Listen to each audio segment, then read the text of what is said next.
gbogbo ọmọ Yorùbá ọmọ káàárọ̀ oòjíire nílé lóko lẹ́yìn odi. Ọ̀rọ̀ rèé lórí ẹjọ́ Abdulrahmon Haaaaa tó pa hafsat nílùú Ìlọrin bí ọjọ́ mélòó sẹ́yìn.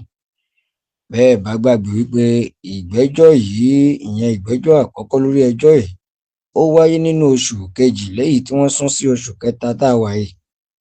Ní ọjọ́ kẹfà gangan ni ó ti wáyé lánàá. Kí lè ṣe àbájáde ní ilé ẹjọ́? Abdulrahmon ó sọ ọ̀rọ̀ ó mọ̀ tún ti jẹ́wọ́ yàtọ̀ sí àwọn tí Abdulrahmon kà tí wọ́n jọ ń fèsì ẹjọ́ ọ̀hún lọ́wọ́. Ó mọ̀ tún ti sọ̀rọ̀ míì nílé ẹjọ́. Ẹ gbọ́ kí ló fa tí wọ́n ní agbẹjọ́rò kankan ò fi dìde fún Abdulrahmon. Ọ̀rọ̀ ti kúrò ní bá a ti rò ó. Wọ́n ní ilé ẹjọ́ tó ga jù ti táwọ́ sí ẹjọ́ yìí pé kán bá wọn gbé. Ọjọ́ wo gangan ni wọ́n tún sún ìgbẹ́jọ́ míì dà? Ẹ wò ó, ọ̀pọ̀ ọ̀rọ̀ ò kágbọ̀n afẹ́fẹ́ ni ó gbé lọ. Ìkànnì Samvatis Radio TV lẹ́tí ní láǹfààní àti mọ́ gbọ́ mọ́ wò ó mọ́ ṣe kíni mọ́ láǹfààní àti mọ bí ti ń lọ lórí ikú tó pa hafsat tó fi dẹ́ntán kún wẹ́lẹ́wẹ́lẹ́ látọwọ́ Abdulrahmon Haaaaa ò fa tẹ̀sùbá àfanámọ́ra. Ẹ wò ó, ẹ má jẹ́ ń dóònà pẹnu torí pé ibi à ń lọ òjì ibi à ń yà ló ṣe bẹ́ẹ̀ ló pọ̀. Yorùbá dẹ̀ ní àfọwọ́fọnná kan báyìí dúró gbọ́ ẹjọ́. Ìyẹn tó túmọ̀ sí wípé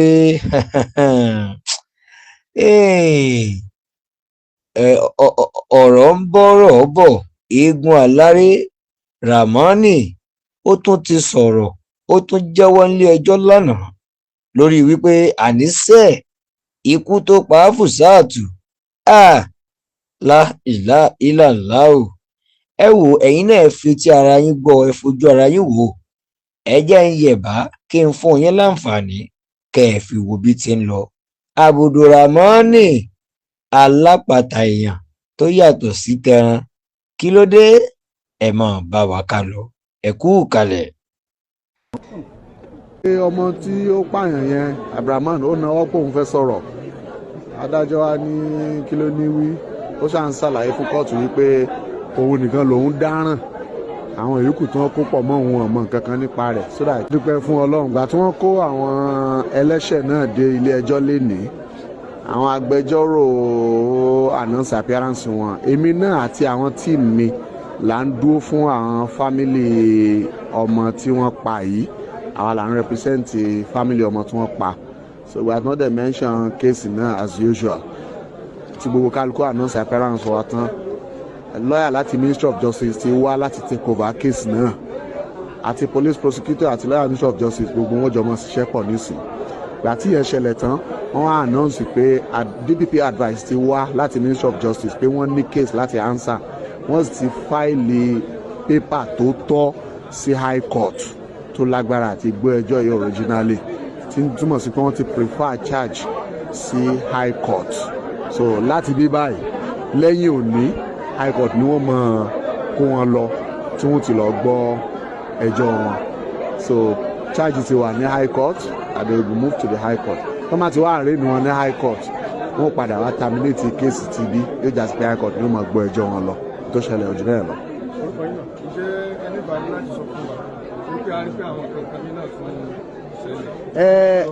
Nǹkan míì tó ṣẹlẹ̀ ni pé ọmọ tí ó pààyàn yẹn Abdulrahmon ó náwó pé òun fẹ́ sọ̀rọ̀.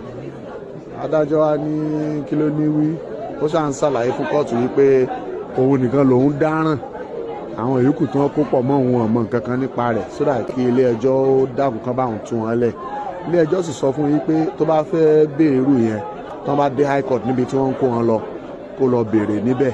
Tí wọ́n bá fíìlì pé yẹ kán tú wọn lẹ̀ níbẹ̀ wọ́n mọ̀ ṣe yẹn fún wọn. Nígbà tí advice ti dé láti Ministry of Justice tán ti prefer charge yẹn kán mọ̀ lọ sí High Court kán mọ̀ lọ yàn yókù mẹ́.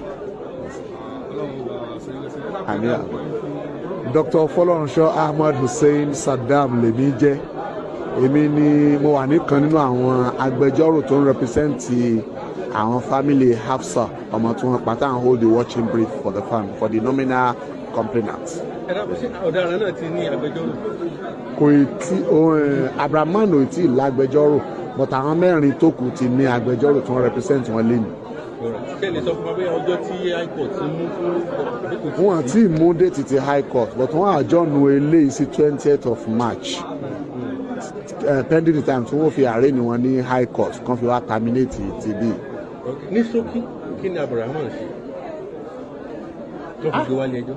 ẹ̀sùn tí wọ́n fi kàn án gẹ́gẹ́ bí òfin ẹ̀sùn tí wọ́n fi kàn án ni pé ó pààyàn tó já sí pé ẹ̀sùn yẹn bá ṣe wí yìí ó sì dìgbà tí wọ́n bá dé high court tí wọ́n bá fi ẹsẹ̀ ẹ̀sùn náà múlẹ̀ pẹ̀lú ẹ̀rí tó dájú kí ẹnìkankan nu wa ó tó lè sọ emphatically wípé bó ti rí nù gẹ́gẹ́ bí òfin wa ṣe gbà á ní ààyè ẹ̀sùn apààyàn náà. ní àárín ẹ̀dá kò fẹ́ jẹ́ kí gbogbo ayé kan jẹ àǹfààní ẹ̀kọ́ nípa lọ ọ̀rọ̀ tí ọ̀rẹ́ wa béèrè lọ́wọ́ yìí. Yes sir.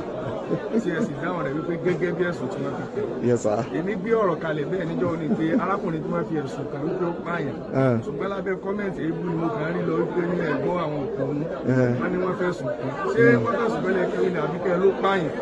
kẹ́ ẹ ṣàlàyé lórí ọ̀rọ̀ dáadáa. ṣe rí káwọn tí wọ́n ń bú mi lé mọ̀ wípé mo mọ tí ì ṣe. ṣe rí kọ́mẹ̀ntì orí social media kì í ṣe gbogbo ẹni tó wà lórí social media tí ń kọ́mẹ̀ntì lè rí wọn pé kì í ṣe gbogbo ẹni tí ń bẹ ń bẹ ló rẹ́dí àti kẹ́kọ̀ọ́ tó rọ́pọ̀lọpọ̀ ò lẹ́kọ̀ọ́ láti lé ẹni tẹ́kọ̀ọ́ bá wà lára ẹ̀ láti lé ní ó rẹ́dí àti kẹ́kọ̀ọ́ látara tí bá ń rí àti tí ń bá ń gbọ́ so gbogbo ẹni tẹ́ bá ti rí tí máa ti ń bọ́ sórí social media instead kó express opinion tiẹ̀ tí bá ti ń bú yàn ẹ ti rí i pé nínú àwọn kàtígórì àwọn tí rí wọn ò pé tí ó sì lẹ́kọ̀ọ́ lélẹ́yìí wà bó ti rí nu.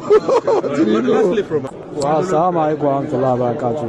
A kí gbogbo àwọn olólùfẹ́ wa gẹ́gẹ́ bí gbogbo wa ṣe mọ̀ orúkọ mi ò yí padà orúkọ mi ni barrister Abdulkadir Adémọ́lá Àjàsá tí mo jẹ́ lọ́ọ̀yà fún Ògo Ìlọrin. Gẹ́gẹ́ bí gbogbo wa ṣe mọ̀ the first day tí wọ́n arraign ní Abdulrahmon àtàwọn tó kù ẹ̀ Ògo Ìlọrin àti president àti àwọn PR àtàwọn other members wọ́n wà ní court on that day.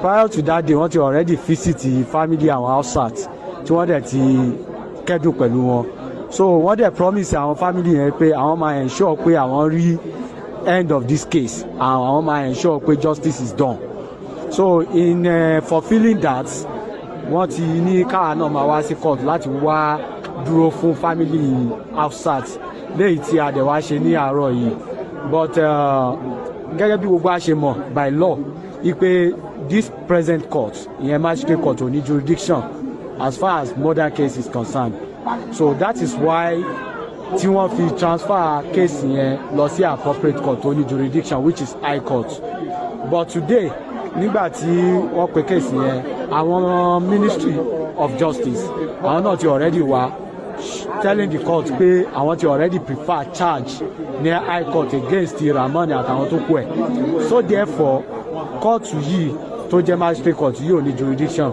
láti gbọ́ case yẹn whatsoever the best for this court is to wait for the arraignment of Abdulrahmon and other and his cohorts at the high court which I believe at the next adjourned date ibẹ̀ náà ni wọ́n ti arraign wọn tó bá dẹ̀ ti lè arraign wọn bẹ́ẹ̀ wọ́n á wá sí court yìí láti wá terminate proceeding àti láti wá terminate case yẹn so bí ó ṣe jẹ́ nìyẹn so thank God ipe wọ́n ti prefer charge against wọn so we will be waiting for the next adjourned date the date for the arraignment of Rahmon and others so but thank God today àwọn mẹ́rẹ̀ẹ̀rin tó kù tí wọ́n arraign pẹ̀lú Rahmon wọ́n ti wà represented they have a legal representation but in law if Rahmon did not have a legal representation there is no way we can move forward so for those people yearning agitating that nobody should stand for Rahmon because he's a criminal it's because they don't know what the law says about that. The law is very clear, especially Constitution of Nigeria, that every criminal or every accused person is a